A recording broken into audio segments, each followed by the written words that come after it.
Hello, everybody. It's Larry Johnson, your host on Eight Principles Voices.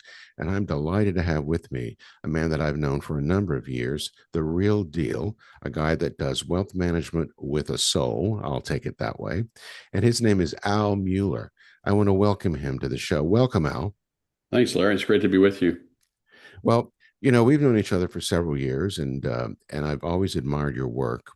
And there's something you said. Maybe I don't even remember you said it to me, but you said it to me several years ago. Larry, I forgot what the number was, but it was something like this. We were talking about the inability or whatever of nonprofits to really understand donor needs and what is required there. And you said something about, well, I've got X million dollars sitting on my desk for a nonprofit with enough imagination to use it. All right. That it's hard. And I've discovered also in some of my work that it's harder to give it away than it is to make it for these people. You want to speak to that a little bit and with your own clients? Sure.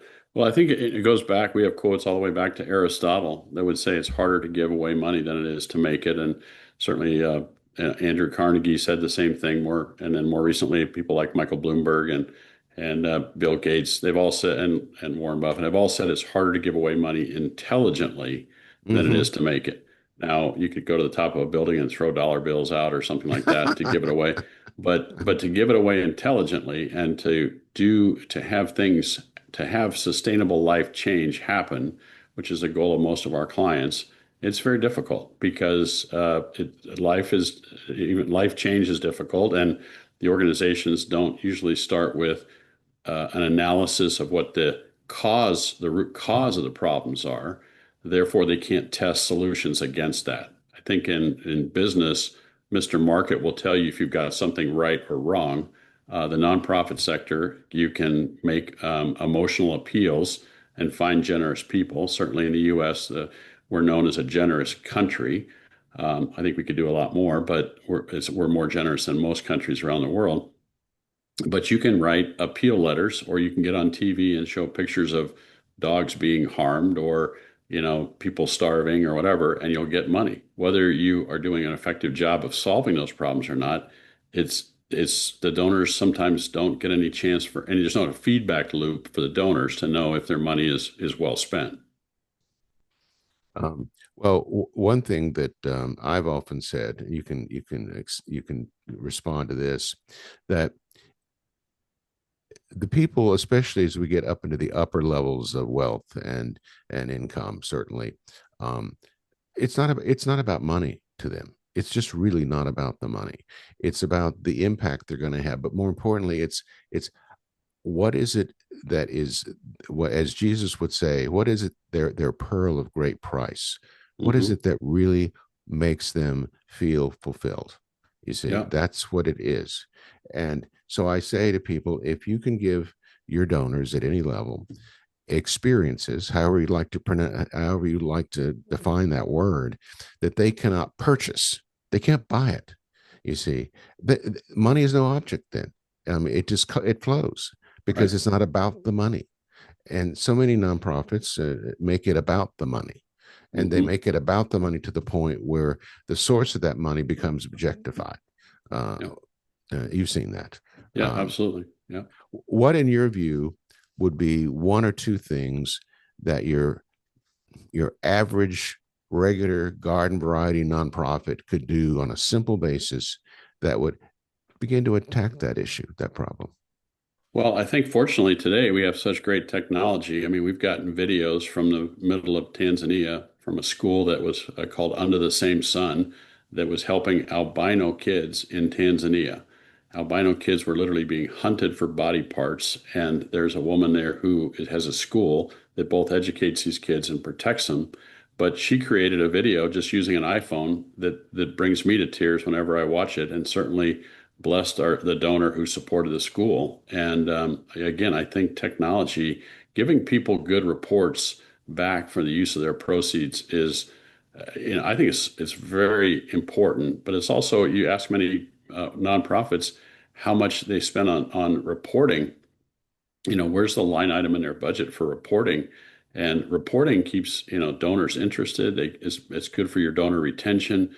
I mean, there's so many good things. And sometimes I would tell a nonprofit leader, change the word reporting to blessing.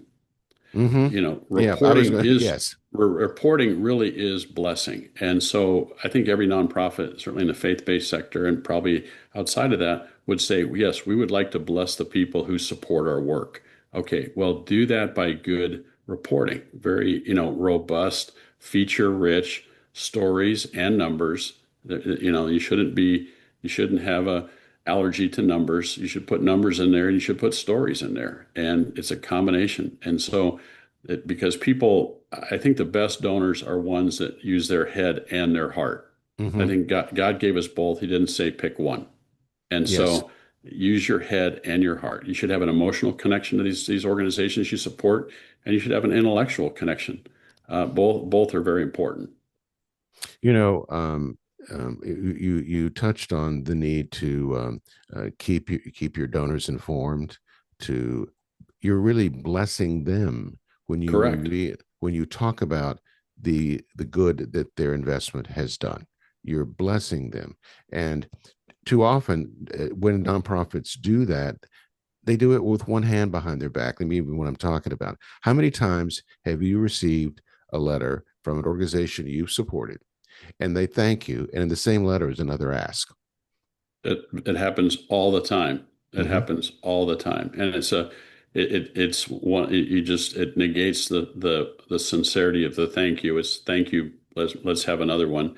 And the nonprofits that feel that they have a transactional relationship with a donor, it's kind of like they're trying to figure out the donor's ATM code and get money out of them. I mean, that's not, their best relationships are transparent and accountable relationships between the recipient and the funder.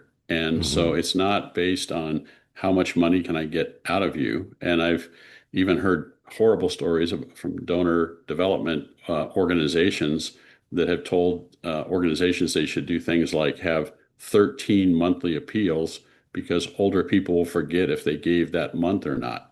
And they'll do, instead of 12 monthly appeals, they'll do 13, or they'll have two year-end appeals. They'll have a fiscal year end, it'll end in June 30, and they'll have a calendar year end, and they'll make two year-end appeals to donors. And so I think there's things that are sort of that I would consider manipulative at a minimum, and perhaps even Yes. dishonest. And Yes. and those organizations, sadly, they don't really go out of business. I mean, that's the nice thing about the marketplace is if you have a really bad product or service, you'll go out of business. In the Mm-hmm. nonprofit space, you can exist for a really, really long time. So, Well, the overall average first year renewal for C3s in this nation is just hovers right at 40%, 39 to mm, 40% now. And so I pose the question a little differently. How many businesses do you know that could stay in business losing 60% of their customers every single year? Be tough. be tough. Be But tough.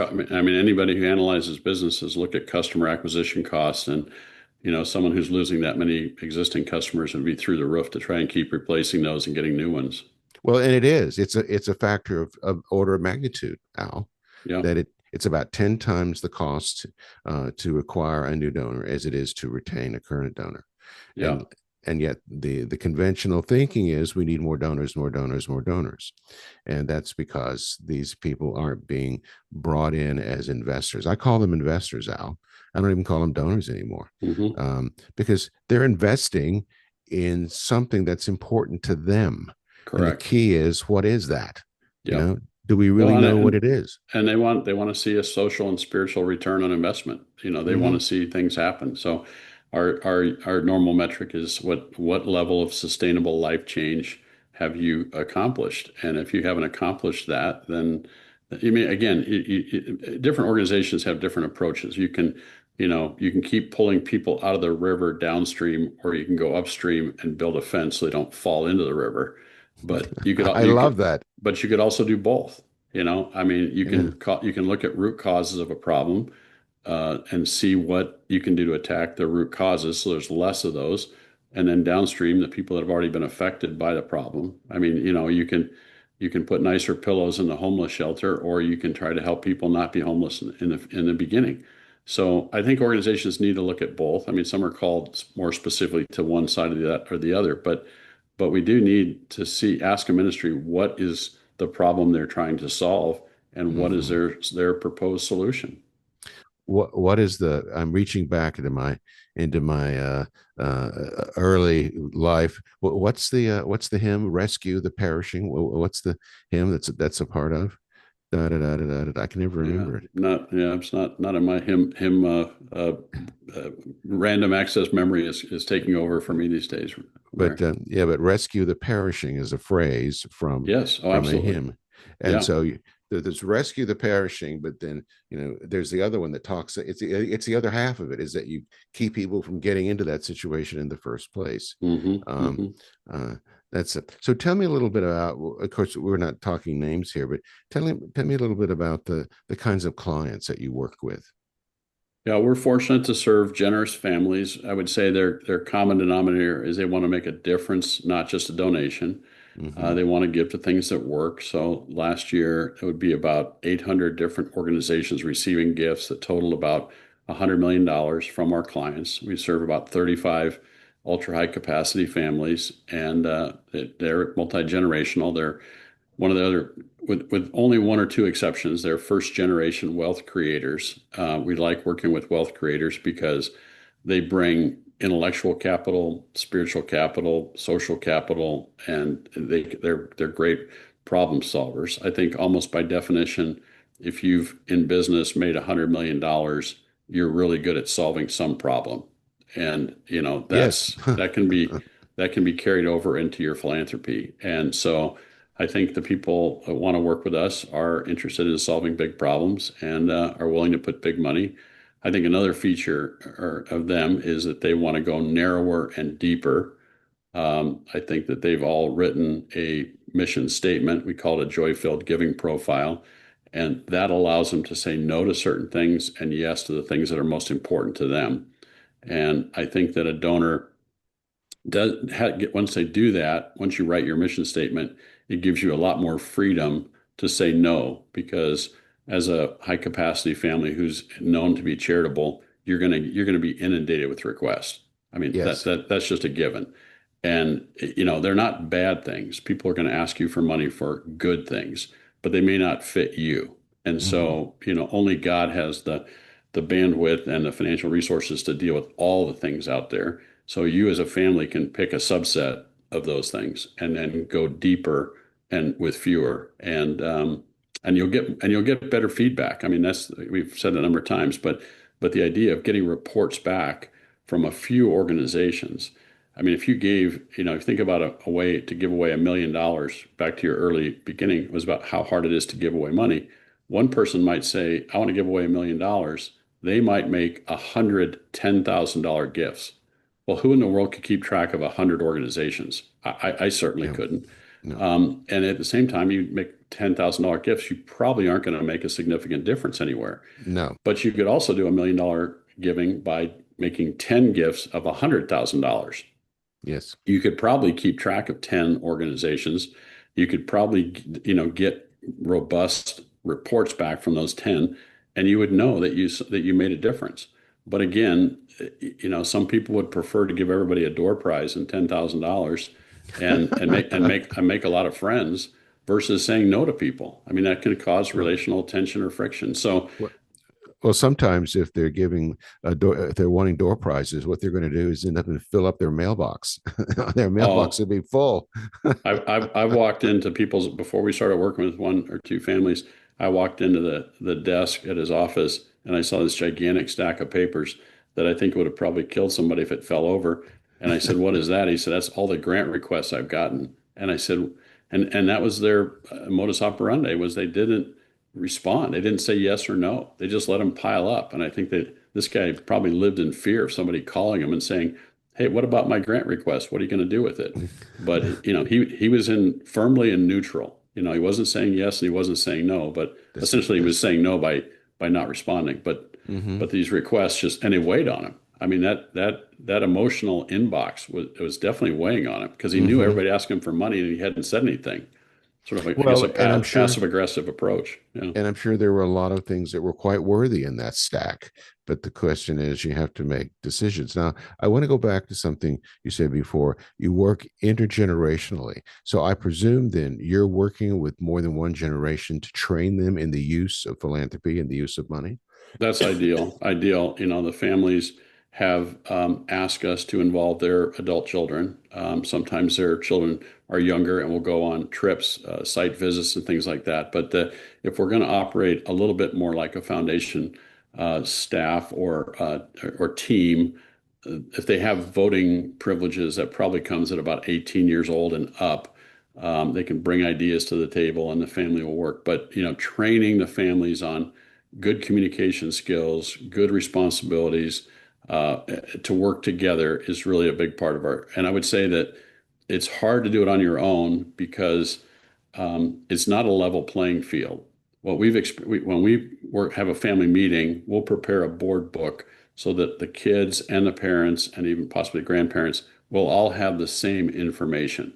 So they can have a meaningful discussion about a nonprofit request, the organization itself, because they all have the information that they can pre-read a week before the meeting and look it over and to make it, start having meaningful conversations. Because I think one of the drawbacks in family philanthropy is the kids will say, "Hey, mom and dad, you already know about all this stuff about these charities. We don't. Why are we even here? We're not adding any value."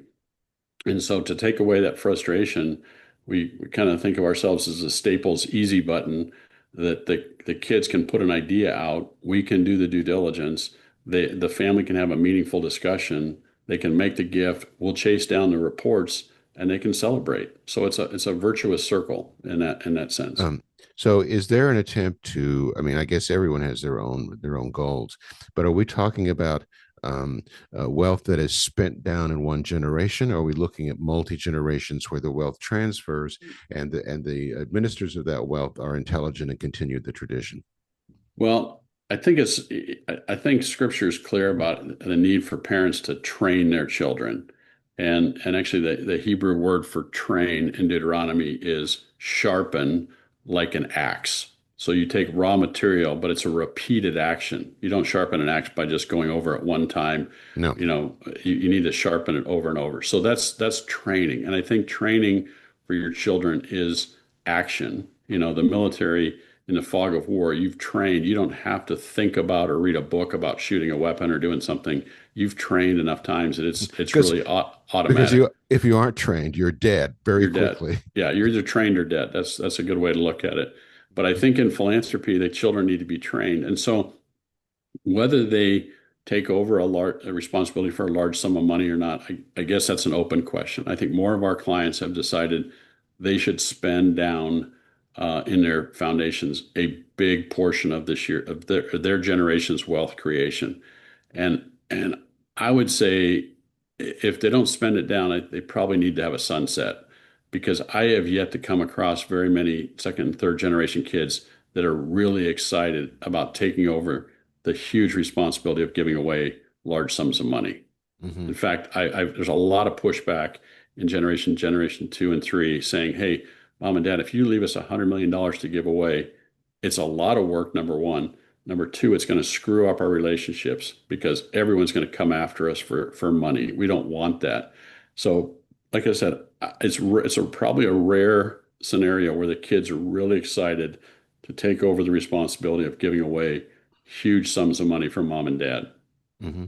Well, I think one of the few exceptions to that would be a, a family that's definitely kept their wealth over generations. That would be the Rockefeller family, um, and the way they administer it through their insurance model. Are you familiar with that? I'm not. I know they have a pretty significant staff to go along with family members. So I guess if you are able to staff it up and have the children be more involved at a management level than a administrative level, you could Mm-hmm. probably Well, give them some more joy in that. I don't understand all about it, but it's my understanding that the members of the family do not get direct access, but it's fueled by the insurance vehicle. They will buy whole life insurance. It's paid up at the beginning of an individual's life, and Mm. that's used as a way to draw against. They get an opportunity to create wealth. They get an opportunity to draw from that, and of course, if they fail, that's it. But they begin to, and then they grow in that responsibility over time. That's as much as I understand. But Yeah. it's an insurance model that's being used, Yeah. unlike say the Vanderbilts or the other Gilded Age people that pretty much the money's all gone now. Yeah. Um, Yeah. The but Vanderbilts, I think they said, I think there was a gathering sometime in the 50s or 60s. It was 160 Vanderbilt heirs, and there was out of that, there was one millionaire out of the mhm. 160 of the one of the wealthiest families of all time. So, yeah, wealth. Yeah, if you don't train your children both in the philanthropy side and other factors, you know, wealth may not be something that's a positive for the future generations. I mean, if Oh, they don't what don't is have it? a yeah, What is it? Shirt sleeves to shirt sleeves in three generations. Isn't that the aphorism?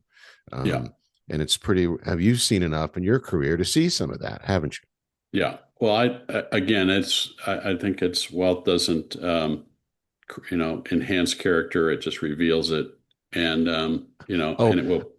yes. I want to make sure we emphasize that there's this common misnomer that money changes you. It does not.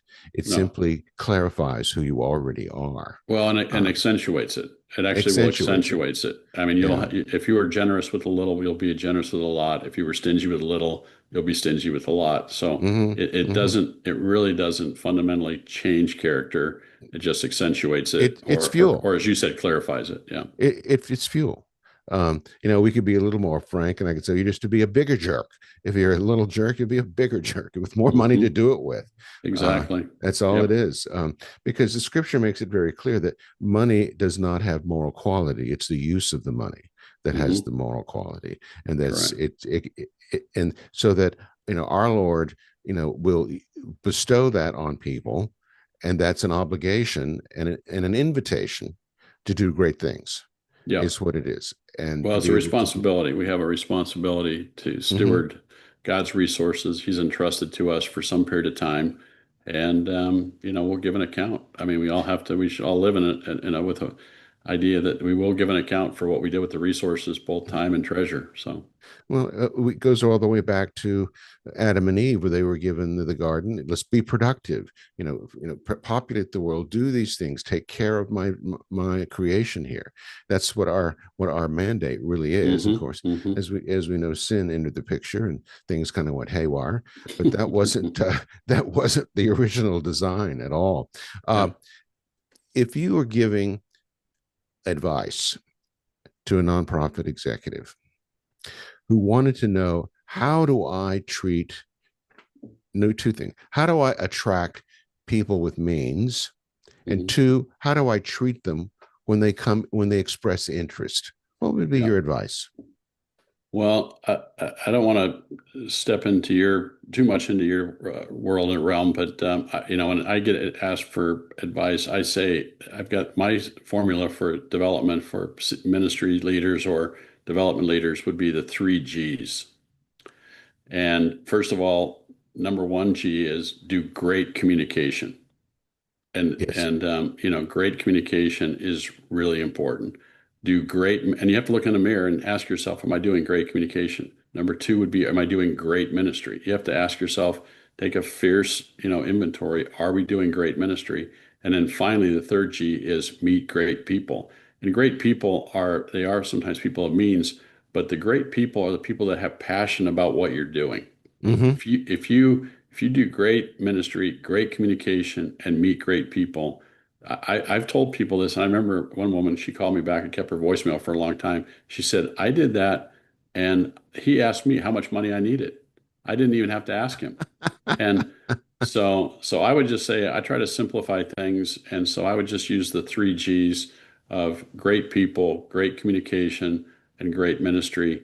And again, great communication probably could be articulated a little bit more as both internal and external. You have Mm-hmm. to internally communicate so your team knows Mm-hmm. exactly what's going on. But I think there's a lot of times people's external communication is pretty limited. When people really don't understand the scope and scale and results of your ministry, then you haven't done great communication. Well, laying on to that, I'm the A principles guy, and principle two is begin at the beginning, and that's essentially communicating who you are and what you do in a way that the recipients will understand. They will understand, not you.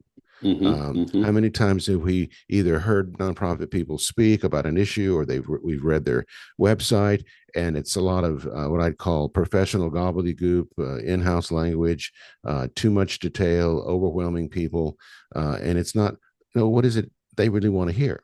What is it? What's Yeah. important to them?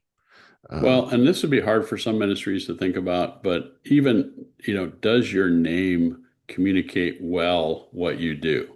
We've looked at so many different organizations, and we used to think of it, we should have like a little like slot machine where we pull it down and generate names, like world global concern, or international hope something or other. I mean, it just, they were like buzzword added to buzzword added to buzzword, and it's like, somebody like gave me, I don't even want to use their name, but somebody gave me the name of the day, and I said, that tells me nothing about what they do.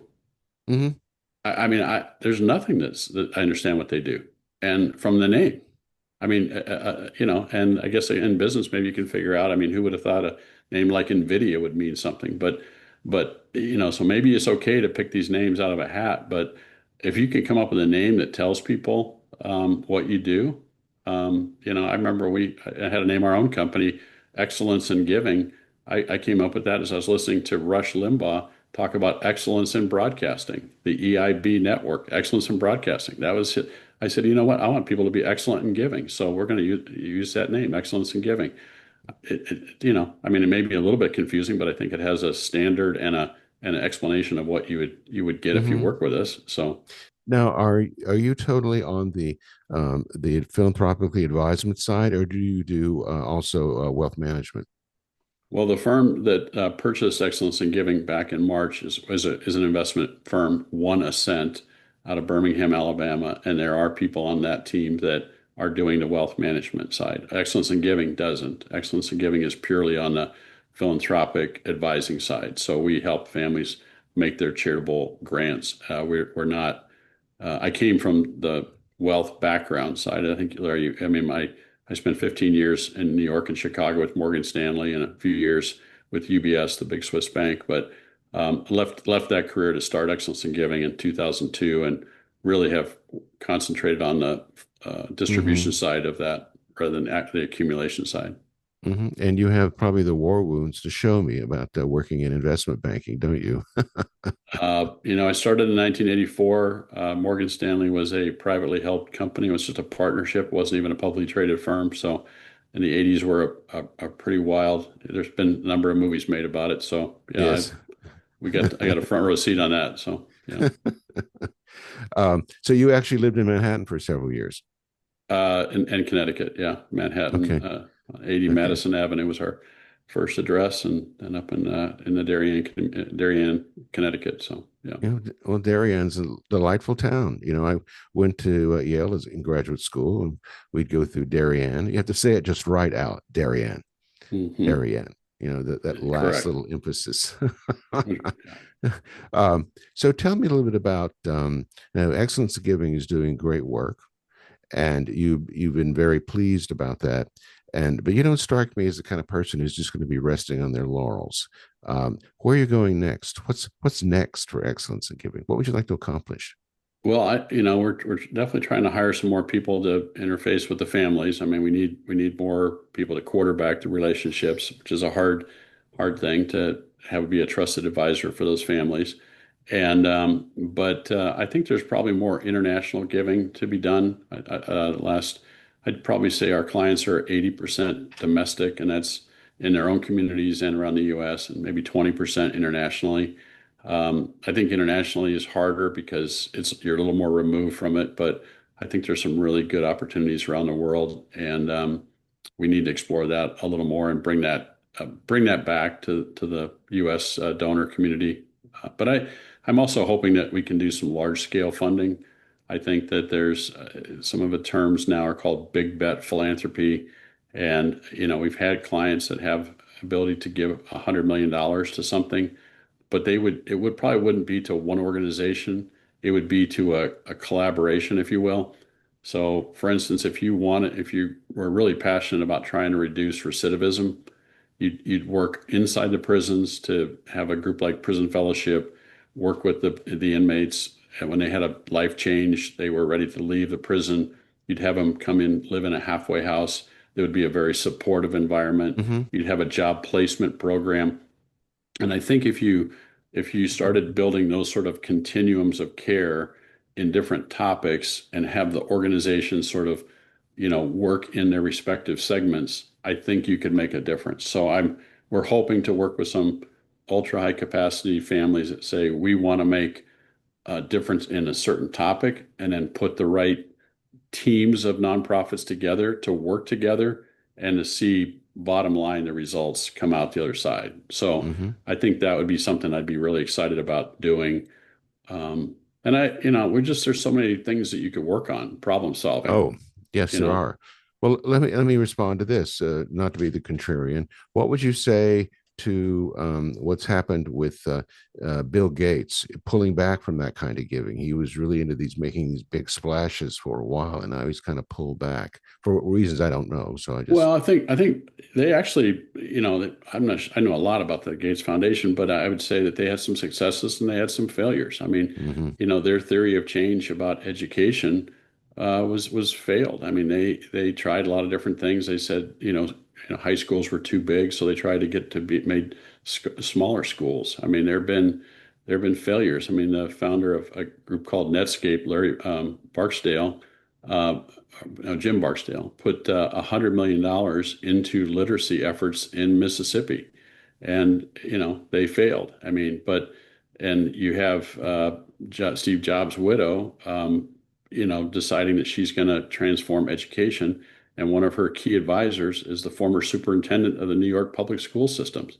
I mean, Steve Ouch. Jobs, Steve Jobs would roll over in his grave if he said the guy who caused the problem is not going to be the guy who fixes the problem. I mean, to me, a lot of these problems don't get solved because they work within the existing system, which is broken.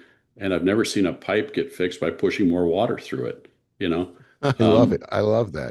so that's Um, what that's but I do think that, if you went to a different person like a Tom Siebel from Siebel Systems, he's the founder of the Montana Meth Project, and he looked at the meth, addiction in Montana and a few other states and said, what are we going to do? And they realized that kids were dying it's almost like fentanyl today, but kids were dying by trying it once. And so the Montana Meth Project said, we're going to scare these kids with the reality that you could try it once and die. And so they had these, and how bad your life was on meth, and they were successful. I mean, the meth use in a lot of those states went way down. I think it was adopted by six other states, but he put a little bit of money on the research side and then found an effective solution. So I think it can be done. But back to your comment about, I mean, Gates had great success with things like, malaria, getting vaccines where there weren't any vaccines. I mean, there's some pretty simple, okay. All right. ringworm. I mean, there's some things, but education, they rate themselves as a C. And I remember we were at a philanthropy roundtable conference, I don't know, 8 or 10 years ago. The fellow from the Walton Family Foundation said, "We put $1 billion in education, and we can't figure out a single place where we made any difference." And Annandale, the Reader's Digest. I mean, there's different places people have put money, but I would say the problem is they think, unfortunately, like the government, that if you just put more money behind something, Yes. things are going to get better. And that's definitely not true. There's not a Hmm. shortage of money. I mean, Washington, D.C. has the highest cost per kid in public education and probably the lowest, the results from the grades, the testing and things like that. So, That's you played into my hand. That was the answer okay. I was looking for, is that you can't solve a problem by simply throwing money at it. Um, Absolutely right. there's got to be some more nuanced thinking about how that money is applied and how it's progressed. I love that. Yeah, you played into my hand, Al. I love it. And it doesn't happen Well, too often, but no, you're right on, Larry. I mean, money does not solve. I mean, you have to be smart, but smart money can, if you in smart thinking, can solve problems. I mean, there Yes, are absolutely. examples. I mean, there's one in Chicago. These guys said, why are single moms living in these like, daily or weekly hotels with their kids or living in their cars? And they said they studied it and they found out that the problem was women could never get ahead enough to get first and last month's rent and a security deposit. Mm. That was prohibitive for them to get into an apartment. They could pay the rent. They were probably paying more in some of these flea bag hotels Oh, than I'm sure they were. they would in a hotel in a thing. But they never could get. So this group came along. Their model was, we will be first and last month's rent and a security deposit on your behalf for these, a few apartments. They put 3 or 4 women in these apartments. They put a social worker to talk to them and their kids. They had the women work together to do babysitting, grocery shopping, some different things. A very low cost model to solve this problem. Hmm. But they looked at it. They found out what the problem of the root cause was a problem, and they went after it in a very intelligent way. And they didn't spend tens of millions of dollars building an apartment complex or something. They Oh, solved this. that's the government's response. Let's just throw money at a new complex. Absolutely, Just throw absolutely. it at Yeah, yeah, uh, well, and then the other, reminds me talking about understanding the problem, and these people, these women had this threshold they could never get correct. and so what came to my mind was the whole payday loans business. It's These horrible. usurious lenders, who in my own city where I live, I attended one of the chambers finance. I was invited to be a part of this finance board, and this man actually defended these creeps. Oh well, it's free market and blah blah blah blah blah, and they deserve what they get. I just wanted to go. I wanted to look at this guy. Do you have any idea what you're saying? Not only is it revolting to listen to, but it's not even good business, Al. you don't No, you no, don't grow no, the community or the economy that way. no. It's parasitic. That's It what it is. is. It's wrong. And, I mean, there's, again, thinking about smart solutions, there's a ministry we've supported up in Denver that probably will try to expand out in other cities, but called Hope House, and they help teen moms.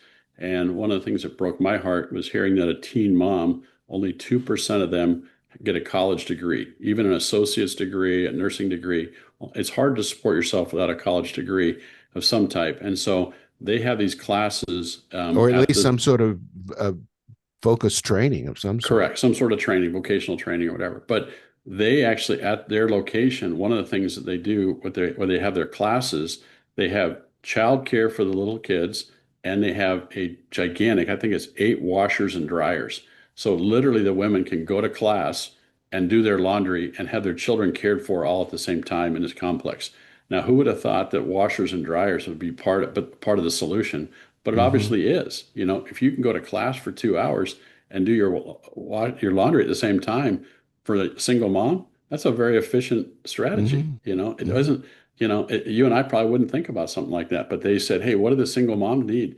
This is what they need. So they have a place where they can get a meal, they can get their education, they can get their kids watched, and their laundry done. I mean, it's spectacular. It's I, spectacular. I You love it. know, I love it. yeah. I love it.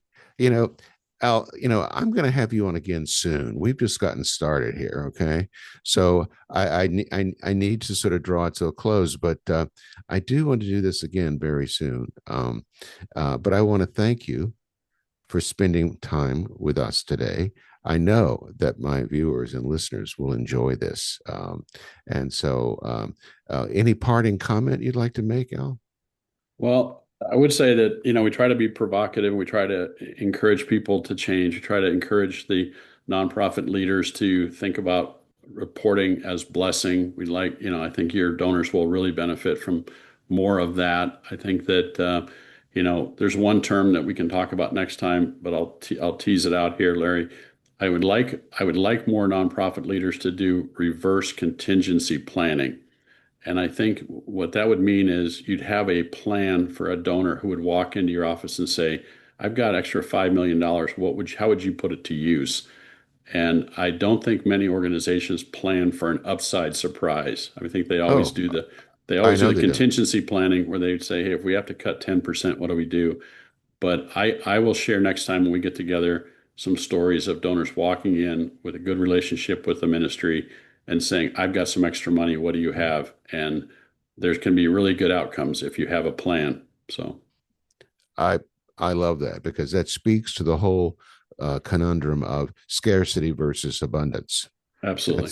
That's what and I have, I have, well, not pitched battles, but certainly, shall we say, vigorous discussions with some nonprofit people in the community which I live, who will just tell me with a straight face there isn't enough money out there, and I say, oh no, no, there's plenty of money. It's the way you're engaging these people. That's what Right. the problem is. There's Um, plenty of money. That would definitely, I would echo that. I can give you many, many stories. There's plenty of money, but there's, and I will say in closing, there are many visions without a lot of plans, which we refer to as ministry hallucinations. I love that. I love it. Ministry visions without plans. Are You know. ministry hallucinations. Yeah. Okay. All right. Thank you. Thank you, Al, very much. Oh, this has been great. You know, uh, everyone, we've been talking to Al Mueller, who's the founder and chief executive officer of Generous Giving. Is that what it is? Excellence in giving. Excellence in giving. You won't hold that against me, I hope. I'm getting older. My memory is failing me every day. But and he is, I think, presents us with a very open and bright and abundant view of what's available to those who will take that responsibility and move forward. So thank you, Al, very much. Thanks, Um, Larry. and thank you, audience, for listening. And there'll be someone very new. I guess it's next week for somebody else, and we'll take it up then.